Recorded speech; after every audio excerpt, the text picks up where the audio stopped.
Fakultas Ilmu Budaya Universitas Brawijaya menggelar kegiatan psikoedukasi pencegahan kekerasan seksual dan perundungan yang diikuti mahasiswa, dosen, hingga tenaga kependidikan di lingkungan kampus.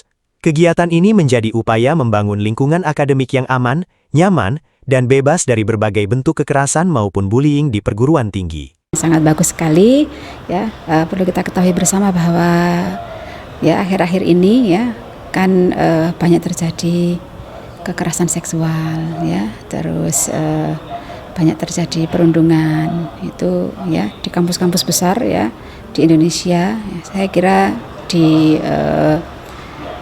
Indonesia ini banyak sekali terjadi kejadian itu, maka dari itu acara pencegahan, ya namanya pencegahan kekerasan seksual, ya perundungan ini perlu kita terus gaungkan, terus kita selenggarakan biar kita semua aware. Dalam kegiatan ini, peserta mendapatkan materi mengenai bullying, mulai dari jenis-jenis perundungan, karakteristik bullying, hingga dampak yang dapat dialami korban baik secara fisik, akademik, maupun kesehatan mental.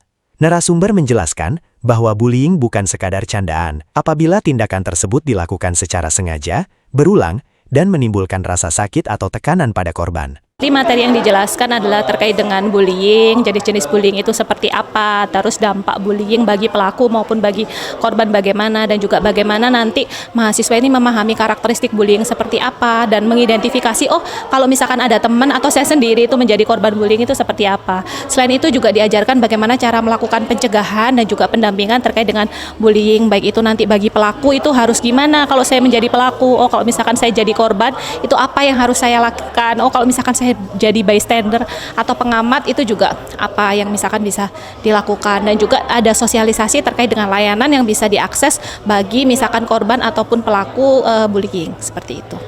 Selain dampak fisik juga terkait dengan dampak akademik. Biasanya secara akademik jadi tadi suka nggak ke kampus gitu ya, terus tiba-tiba IPK-nya misalkan saja menurun ya, terus dia juga mulai nggak ikut kegiatan organisasi atau kelompok di dalam suatu lingkungan akademik. Nah ini juga membawa dampak juga terhadap penurunan nilai atau misalkan penurunan IPK. Terus juga ada selain dampak akademik, biasanya dampak terkait dengan tadi ya ke kesehatan mentalnya, misalkan menimbulkan depresi ya, PTSD gitu ya, terus habis itu kecemasan. Selain memahami bentuk bullying, peserta juga diberikan edukasi mengenai cara membantu korban secara aman melalui metode 5D, dukungan sosial, hingga pendampingan psikologis awal agar korban memperoleh bantuan yang tepat. Mahasiswa diharapkan tidak hanya menjadi pengamat, tetapi juga mampu menjadi support system dan pembela bagi korban perundungan di lingkungan kampus.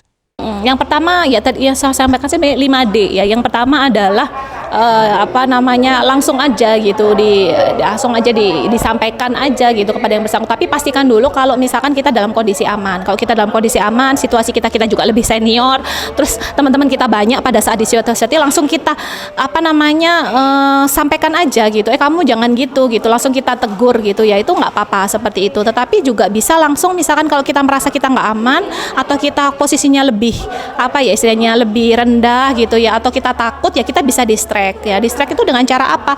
Ya mungkin dengan kita mengalihkan perhatiannya aja. Misal dia saat itu sedang dibully ya sudah kita datangi, kamu dipanggil sama guru, misalkan aku nggak tahu nih toilet di mana ya, kayak gitu. Jadi ya udah di distract aja gitu. Tapi yang itu dirasa aman gitu, bukan kita nanti jadi korban bully. Jadi pastikan dulu.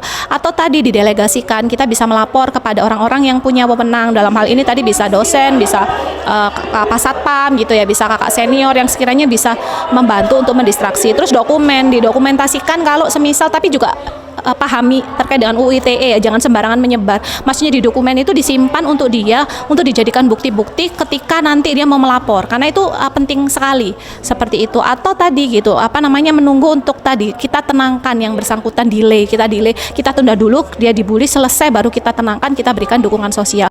Sementara itu, Unit Layanan Kekerasan Seksual dan Perundungan FIB-UB terus memperkuat sistem pelaporan dan pendampingan korban melalui layanan yang aman dan mudah diakses Civitas Akademika. Pelaporan dapat dilakukan melalui Google Form maupun barcode yang tersedia di lingkungan fakultas, agar korban maupun pelapor dapat memperoleh tindak lanjut secara cepat dan aman.